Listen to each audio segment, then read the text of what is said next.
وَلَنَبْلُوَنَّكُمْ بِشَيْءٍ مِّنَ الْخَوْفِ وَالْجُوعِ وَنَقْصٍ مِّنَ الْأَمْوَالِ وَالْأَنفُسِ وَالثَّمَرَاتِ، ہم ضرور آزمائیں گے دنیا کی زندگی میں تمہیں خوف کے ذریعے، بھوک کے ذریعے، جان اور مال میں نقص کے ذریعے، وَبَشِّرِ الصَّابِرِينَ، اور بشارت ہوگی صبر کرنے والوں کے لیے۔ تو یہ ساری تکلیفیں، ان کو آپ مکافات عمل کہہ کے نہیں جان چھڑا سکتے، یہ اللہ کی طرف سے آزمائش بھی ہو سکتی ہے کسی کے اوپر۔ اور صبر کرنے والوں کے لیے بشارت ہے، اور ان کی نشانی کیا ہے؟ الذین اذا اصابتهم مصیبہ، جب کبھی انہیں کوئی مصیبت پہنچتی ہے تو وہ کہتے ہیں قالوا انا للہ وانا الیہ راجعون، بھئی ہم بھی تو اللہ کی طرف سے آئے تھے، ہمیں بھی لوٹ کے اللہ کے پاس جانا ہے، اگر کوئی تکلیف آئی ہے تو یہ بھی چلی جائے گی نا۔ سب سے بڑی تکلیف کیا ہے؟ موت، وہ بھی تو ہم پہ آنی ہے نا، تو اس سے پہلے اگر چھوٹی تکلیف آئی ہے تو اللہ کی طرف چلی جائے گی۔ اس کانٹیکسٹ میں ایک حدیث ہے صحیح مسلم میں بڑی زبردست، ام سلمہ کہتی ہیں کہ جب ابو سلمہ میرے خاوند فوت ہوئے، مجھے ان کی فوتگی کی خبر ملی تو میں نے حضور سے ایک دعا سن کے یاد کر رکھی تھی کہ جو کوئی وہ دعا مانگ لے گا اللہ تعالیٰ اس سے بہتر اسے نعم البدل دے دے گا، اور وہ دعا آدھا پورشن تو یہی ہے، سورۃ البقرہ کی آیت نمبر 156، انا للہ وانا الیہ راجعون۔ اس کے بعد ہے اللہم اجرنی، یہ جھٹکے سے ملے گا، اللہم اجرنی، حمزہ آگے، اللہم اجرنی فی مصیبتی واخلف لی خیرا منہا، اے اللہ مجھے اس مصیبت میں اجر عطا فرما اور میرے لیے اس سے بہتر نعم البدل کر دے۔ تو کہتی ہیں کہ نبی علیہ السلام نے فرمایا تھا جو یہ دعا مانگ لے گا نا تو اللہ تعالیٰ اس کی کمپنسیشن فرما دے گا، اسے بہتر نعم البدل دے گا۔ کہتے ہیں میں نے دعا تو کی، پھر میں یہ سوچتی تھی کہ میرے خامن جیسا تو کسی کا خامن نہیں ہوگا، ابو سلمہ جیسا خامن مجھے کیسے مل سکتا ہے۔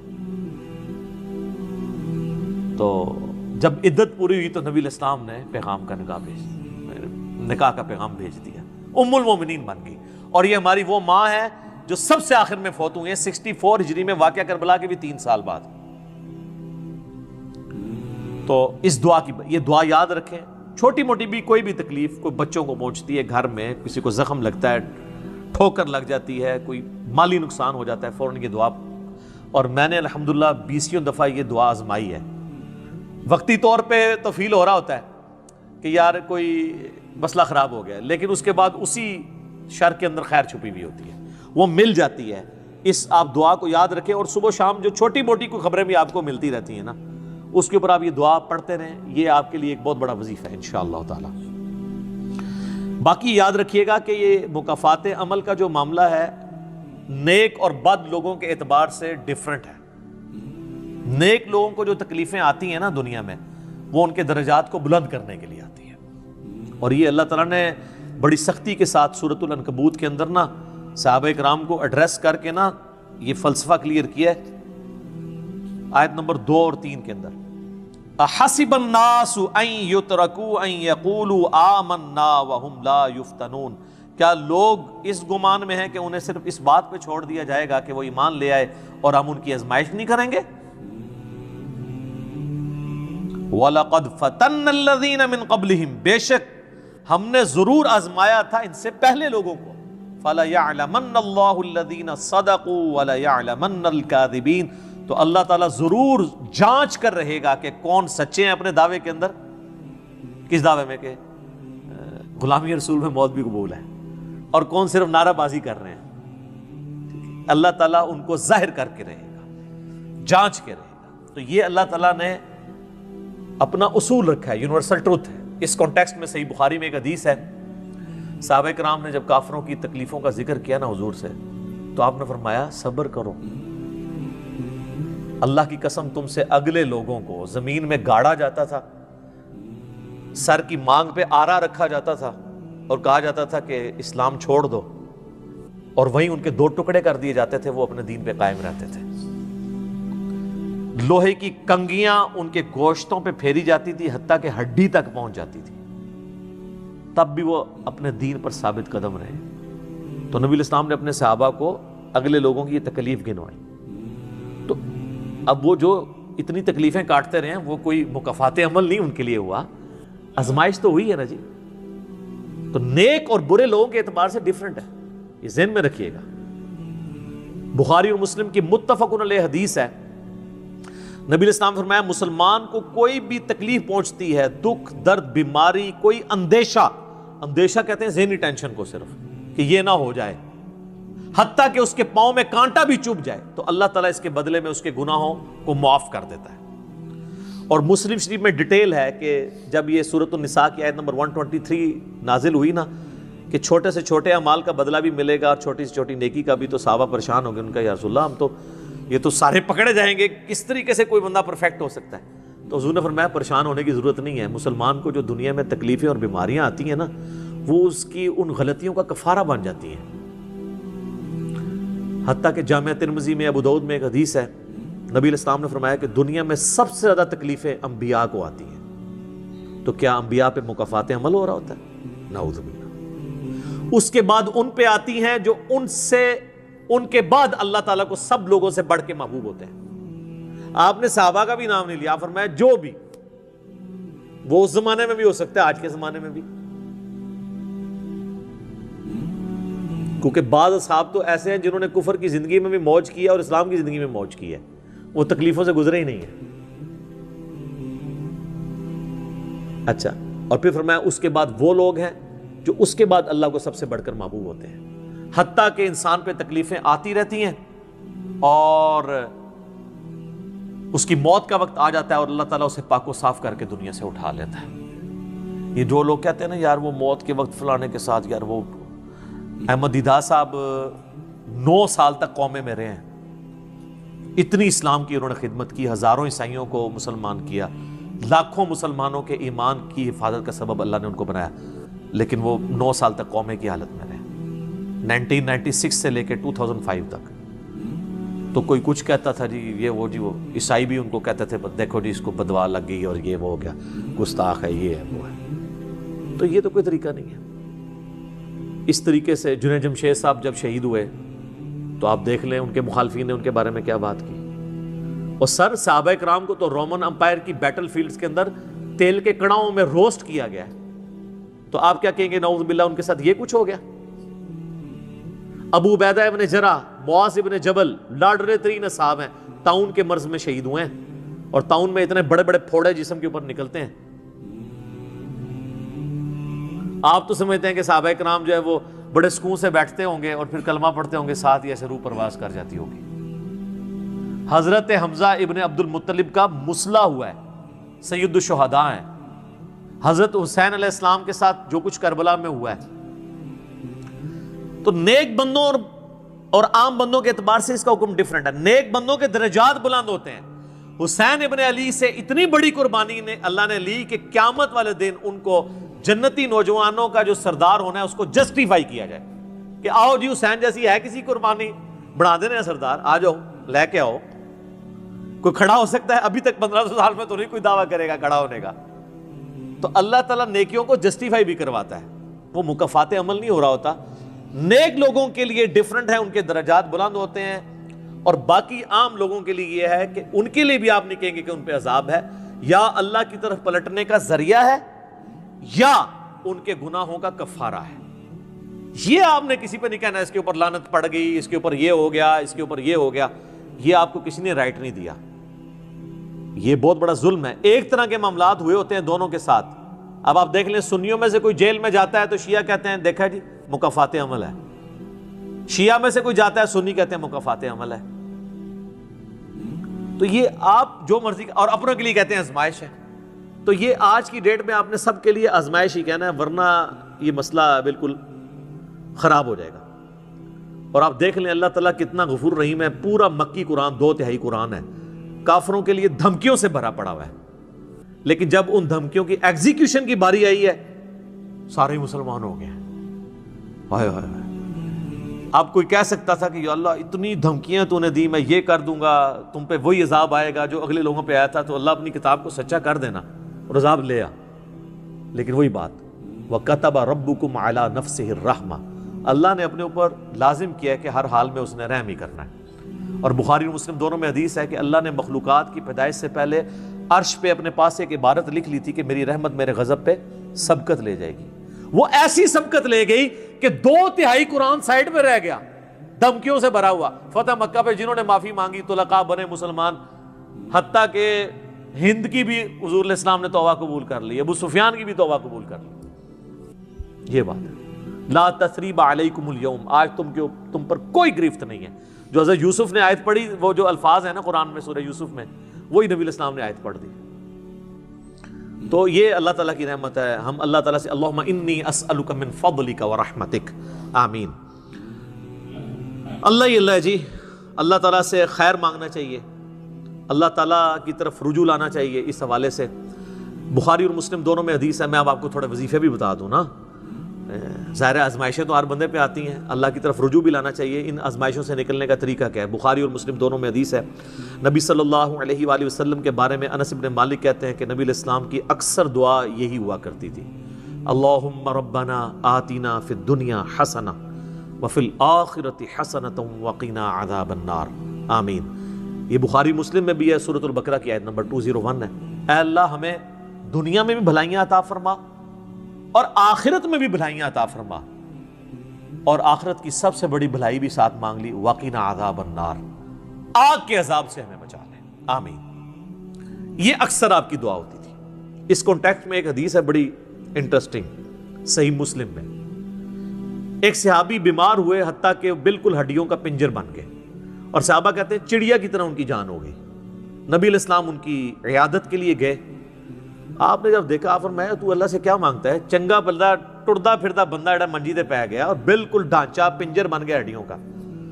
اس نے کہا یا رسول اللہ میں اللہ تعالیٰ سے یہ دعا کرتا ہوں کہ اے اللہ جو تو نے مجھے آخرت میں عذاب دینا ہے نا، دنیا میں ہی دے دے. آخرت کا عذاب تو بہت سخت ہے، تو مجھے دنیا میں ہی وہ عذاب دے دے. نبی علیہ السلام نے سبحان اللہ، کیا تم دنیا میں بھی اللہ کی تکلیف برداشت کر سکتے ہو؟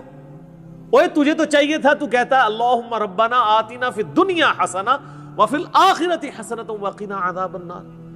یعنی آپ اللہ تعالیٰ کو معاذ اللہ کو فنیٹک سمجھتے ہیں کہ آپ کہیں گے کہ اس نے عذاب تو ضرور دینا تو مجھے ادھر دے دے. او یار اللہ سے اچھا ہی گمان رکھو. بخاری مسلم دونوں میں حدیث ہے، میں اپنے بندے کے گمان کے قریب ہوں جیسا میرے بارے میں گمان رکھے، بشرطے کہ کرتوت بھی ٹھیک کرے.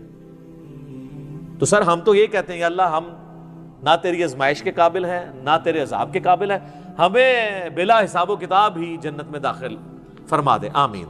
تو میں اپنے بندے کے گمان کے قریب، اچھا گمان رکھیں انشاءاللہ تعالی اینڈ رزلٹ بھی اچھا ہوگا. آپ اللہ سے گمان اچھا رکھیں، یہ گمان بہت اہم چیز ہے. اور یہ آپ کا جو کانفیڈنس ہے نا اللہ کے اندر کہ انشاءاللہ اللہ میرے ساتھ خیر کا معاملہ ہی کرے گا. اچھا کئی لوگ ہیں وہ کہتے ہیں منو تے اللہ نے دینے ہی عذاب ہے. استغفر اللہ تو بلی. آپ چاہے اچھے اعمال کرتے ہیں برے اعمال، تب بھی آپ نے یہ اپنے بارے میں یہ بات نہیں کرنی. یہ تو اور کسی کے بارے میں تو آپ نے سوچنا بھی نہیں سر، وہ تو کہانی ختم. وہ تو صحیح مسلم میں حدیث ہے نا، ایک شخص نے قسم اٹھا کے کہہ دیا تھا کہ اللہ تعالیٰ اس کو کبھی معاف نہیں کرے گا. وہ بڑا گنہگار شخص تھا. اللہ کی بارگاہ میں پہنچے، اللہ نے فرمایا تو نے میرے بھی آپ پہ کیسے قسم کھا دی؟ جا میں نے اس کو معاف کیا، تجھے دوزخ میں پھینکا. لا يسأل عما يفعل وهم يسألون، سورۃ الانبیاء کی آیت ہے. اللہ کو کوئی نہیں پوچھ سکتا اس نے یہ کیوں کیا، وہ سب کو پوچھ سکتا ہے کہ انہوں نے یہ کیوں کیا. یہ اللہ تعالیٰ کے بارے میں ناشکری پھیلانا سورہ الزمر میں ہے، لا تقنطوا من رحمت اللہ، اللہ تعالیٰ کے بارے میں مایوسی عوام کے اندر پھیلانا. لیکن اس کا دوسرا پہلو بھی غلط ہے کہ آپ رحمت کی آیتیں پڑھ کے تو لوگوں کے کام چوک کے رکھو، وہ بھی دوسری ایکسٹریم ہے، وہ بھی نہیں ہونی چاہیے. رحمت سے دھوکہ بھی نہیں کھانا، ہاں اعمال پورے کرنے ہیں اور پھر اللہ سے امید بھی رکھنی ہے. جو سیدنا ابوبکر نے حضرت عمر کو وصیت کرتے ہوئے کیا کہا تھا کہ عمر جب تو جنتیوں کی طرف دیکھے نا تو دعا کرنا کہ میں بھی ان میں شامل ہو جاؤں، اور جب بھی تو جہنمیوں کا ذکر لائے تو اللہ صلی اللہ علیہ وسلم سے پناہ مانگنا کہ کہیں میں ان میں شامل نہ ہوں. انہوں نے آگے سے کہا کہ میں عشرہ مبشر ہوں. ٹھیک ہے، یہ معاملہ بہت سینسٹیو ہے. جن کو اللہ کا تعارف ہے نا تو وہ ان کی زندگی بڑے ڈر ڈر کے گزرتی ہے. تو یہ حدیث میں نے اس لیے بتا دی. ایک اور ذریعہ ہے ان آزمائشوں سے نکلنے کا. صحیح بخاری اور مسلم دونوں میں حدیث ہے جس کی یہ خواہش ہے کہ اللہ اس کی عمر دراز کر دے اور اس کے رزق میں کشادگی دے دے. رزق میں دنیا کی ہر نعمت شامل ہے. ہم تو دولت ہی سمجھتے ہیں نا، اچھی صحت بھی رزق ہے، اچھی اولاد بھی رزق ہے، اچھی صحت بھی رزق ہے، مال کی فراوانی بشرطے کہ وہ فطرے میں نہ ڈال دے وہ بھی رزق ہے. ہر چیز دنیا میں جتنی بھی اہمیت ہے کی چیزیں جو ہم سمجھتے ہیں، تو بخاری اور مسلم دونوں میں الفاظ ہیں، جس کی یہ خواہش ہے اس کی عمر دراز ہو جائے اور اس کے رزق میں کشادگی ہو تو اپنے رشتہ داروں کے ساتھ حسن سلوک کرے۔ یہ ہے جناب وہ کام کرنے کا۔ حسن سلوک خالی ان کو تسلیاں نہیں دینا، ظاہر ہے قرآن اور حدیث میں جب رشتہ داروں سے صلہ رحمی کا ذکر آتا ہے تو یہ ہے کہ ان کے ساتھ قطع تعلق ہی نہیں کرنی، دوسرا ان کی فائنینشیل سپورٹ کرنی ہے۔ اس لیے آپ دیکھیں سب سے زیادہ حقدار زکوٰۃ کے، صدقات کے آپ کے بہن بھائی ہیں، سب سے قریبی رشتہ وہ ہے، اس کے بعد کوئی اور حقدار ہے۔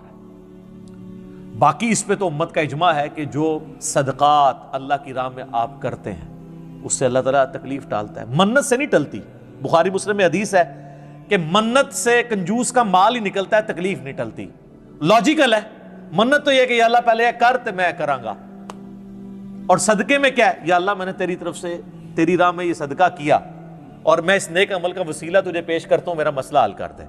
جو بخاری مسلم میں حدیث ہے، 3 لوگ غار میں پھنس گئے تھے، انہوں نے اپنے پرانے اعمال کا واسطہ پیش کیا تھا، یہ نہیں کہا کہ یا اللہ ایک بار کاٹ دیتے سی یہ کریں گے، پھر کون سی نکلنا انہوں نے اپنے پرانے کیے ہوئے اعمال کا وسیلہ اللہ کے حضور پیش کیا، جو قرآن میں بھی ہے وَاسْتَعِينُوا بِالصَّبْرِ وَالصَّلَاةِ، صبر اور نماز کے ذریعے اللہ کی مدد چاہو، جس سے وہ کہتے ہیں جی اس سے غیر اللہ کی مدد ثابت ہوتی ہے، تو کوئی کہتا ہے المدد یا صبر، المدد یا نماز، وہ اس کا مطلب ہے صبر اور نماز سے اللہ کی مدد، کیونکہ آگے آتا ہے ان اللہ مع الصابرین، بے شک اللہ تعالیٰ صبر کرنے والوں کے ساتھ ہے۔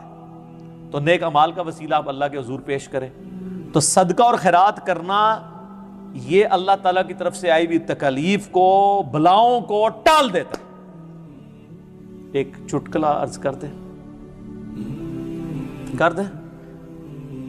صدقہ وہ چیز ہے جو بلا کو کھا جاتی ہے، اور مولوی وہ بلا ہے جو صدقے کو بھی کھا جاتی ہے۔ ہاں، صدقہ کس کو دیتے ہیں؟ سر دیکھا ہے کتنی بڑی بلا ہے، بلاواں نو جڑی چیز کھاندی ہے وہ صدقہ ہے، اور جو صدقے نو بھی کھا جائے سب تو بڑی بلا وہ مولوی ہے۔